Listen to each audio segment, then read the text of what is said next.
From the odds predicting a big title loss to having to do things he never signed up for, this is the real reason Aljamain Sterling didn't want to fight Sean O'Malley.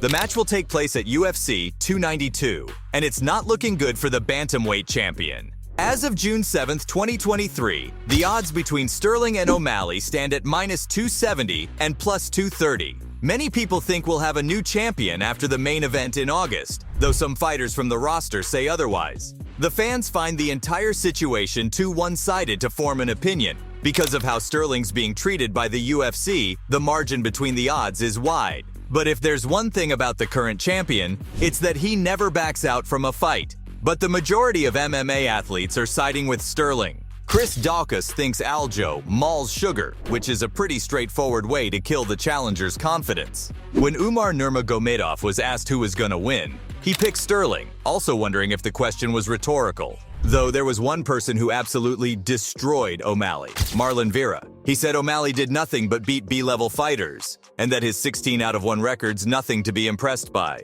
He also talked about how skilled Pedro Munoz is as a fighter, and how his bout against Sugar in UFC 276 was a complete joke. It was ruled out as no contest after a poke in the eye, and that's exactly why Vera thinks Sean's a very weak fighter. As if dissecting him wasn't enough, he also talked about the B-list competition and called Thomas Almeida super washed up after UFC 260 in 2021.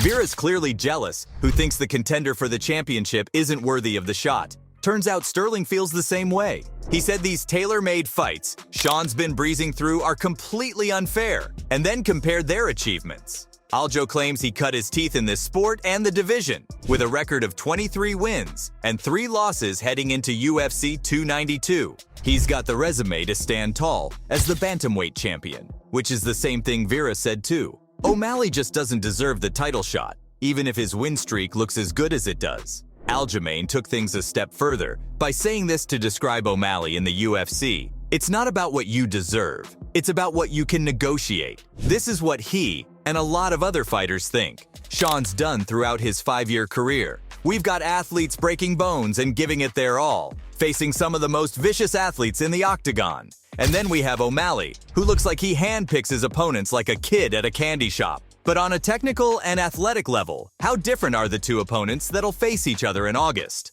Let's start with the current champion and how he's won so many matches in his career. He has solid striking skills and uses a diverse range of them to keep his opponents off balance. Sterling's known for his fast and accurate punches, which leave his opponents overwhelmed. His footwork is immaculate, along with his head movement and defensive skills, making him a tough person to hit. Aljo's strongest asset, though, is his grappling technique. As a Brazilian Jiu-Jitsu black belt, he has a strong background in wrestling. Once he locks his opponent, the only place he's going is down, and that's where he gains the upper hand. Sterling controls people best when on the ground, since he's a threat with his submission game, and is constantly looking for an opportunity to lock in a choke or anything that'll get him a tap out. He's got a wide arsenal of techniques, locked and loaded to fire at any point in a match. Other than that, he's a great strategist and is great at reading his opponent's weaknesses and targeting them. It's like this guy's the Terminator or something.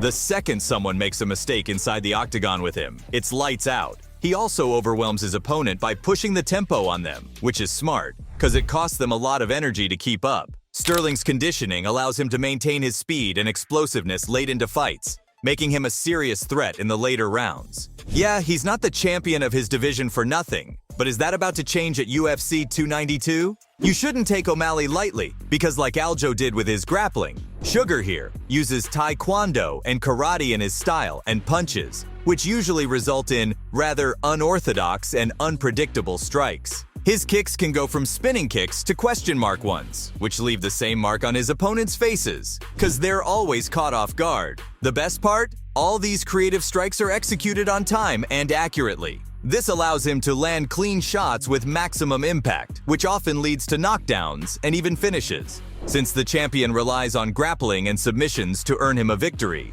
O'Malley's aware of the importance of maintaining distance from his opponents. With all that footwork and agility going on, his opponents have a hard time closing the gap without exposing themselves to counters. But between O'Malley and Sterling, who's got the advantage here? O'Malley has a clean shot already, and that's Sterling's chin after a KO loss to Marlon Moraes. He's got to take the advantage at the beginning of each round and use those colorful strikes he's got in his arsenal. Sean also has a height advantage over the champion. He's 5'11", while Sterling's only 5'7". This would be a threat to Aljo, but he's got super long limbs, which makes the grappling part of his skill set even more useful. But he needs to land his unqualified contender on the ground and go for that submission he loves so much to keep that title around his waist. After UFC 292, O'Malley's improved over the years when it comes to defensive techniques, but he's still no match for Aljamain's specialty. So, if he's got the experience over his opponent, what happened that makes him so hesitant to compete in August? UFC President Dana White says Aljo's just one of those guys who can't get out of their own way and confirmed the match was still on no matter what he said. Fans don't really know what to make of all this because this was announced minutes after his fight with Henry Cejudo at UFC 288. Sterling's still pretty banged up from the bout and didn't even have time to get checked by the doctor. He'll be facing O'Malley 3 months after defeating Cejudo, which isn't the usual break given between two fights these days. This is why he thinks he's being mistreated by the management and by White. But since Aljo makes the best out of the worst situations, he thought it'd be funny if he posted a picture with a Lamborghini on Instagram, thanking Dana for the gift. This made it look like he got a compensation prize for fighting Sean against his will, which sent his opponent spiraling and questioning everything. He got to digging and revealed the Lambo was only a rental because getting a gift like that is unfair to the other person. But this doesn't take away the fact that Sterling still doesn't want the fight to happen, and it's just the potential injuries. Aljo talked about the possibility of burning out and how he totally immerses himself into a certain mindset before a fight. It takes time to recover from that both mentally and physically, and 3 months isn't enough. Back in 2022, he had a 7-month margin between his fights against Peter Yan and TJ Dillashaw, while in 2021, he only had to fight once the entire year. Sterling's noticed a pattern with the lessened time he's been given to prep for his matches, and he's had enough of it. He revealed he's fighting against his will, and the way the match was announced was totally unfair. He also said he'd appreciate it if he knew about the announcement before it was revealed. Yes, Aljamain didn't even sign the contract to face O'Malley, let alone know it was happening. He has the option to tell these guys to not call his phone anymore and make it clear he won't be competing in August. But he hinted at how that's not good for the business side of things. After all, pro wrestlers aren't always free to speak their minds. 'Cause one wrong word, and they're one meeting away from the UFC president. Aljo's a terrific athlete. There's no doubt about that, and he's currently at his peak.